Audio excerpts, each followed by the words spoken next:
എല്ലാവരെയും ഒരുപോലെ അലട്ടുന്ന പ്രശ്നമാണ് മുടികൊഴിച്ചിൽ. മുടികൊഴിച്ചിലും ആരോഗ്യവും തമ്മിൽ വളരെ അടുത്ത ബന്ധമാണുള്ളത്. നിരവധി കാരണങ്ങളുണ്ട് മുടികൊഴിച്ചിലിന് പിന്നിൽ. നോക്കാം മുടികൊഴിച്ചിലിന്റെ കാരണങ്ങളും പരിഹാരങ്ങളും. മുടികൊഴിച്ചിൽ കൊണ്ട് കഷ്ടപ്പെടുന്നവരാണ് നമ്മളിൽ പലരും. വിവിധ കാരണങ്ങളാൽ മുടികൊഴിച്ചിൽ സംഭവിക്കും.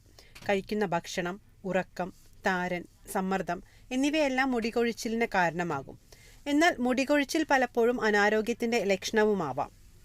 സാധാരണയായി ഒരാൾക്ക് ഓരോ ദിവസവും 50 മുതൽ 100 മുടി വരെ കൊഴിയുകയും യഥാസ്ഥാനത്ത് പുതിയ മുടി വളരുകയും ചെയ്യും.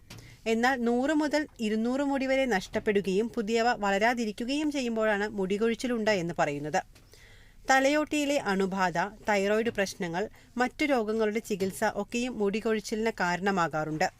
രോഗപ്രതിരോധ സംവിധാനം രോമകൂപങ്ങളെ തെറ്റിദ്ധരിക്കുകയും അവയെ ആക്രമിക്കുകയും പുതിയ മുടിയുടെ വളർച്ച തടസ്സപ്പെടുത്തുകയും ചെയ്യുന്ന അലോപീസിയ എന്ന അവസ്ഥ ഈ അടുത്ത കാലത്തായി ഒട്ടേറെ പേരിൽ കണ്ടുവരുന്നുണ്ട്.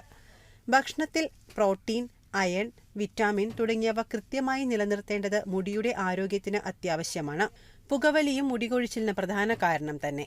സാധാരണ ചികിത്സകൾക്കു പുറമെ മുടിയുടെ സംരക്ഷണത്തിന് platelet rich plasma, hair transplant തുടങ്ങിയ ആധുനിക ചികിത്സാ രീതികളും ഇപ്പോൾ നിലവിലുണ്ട്.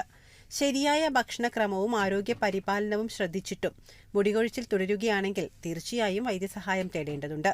Health desk, Kerala vision news.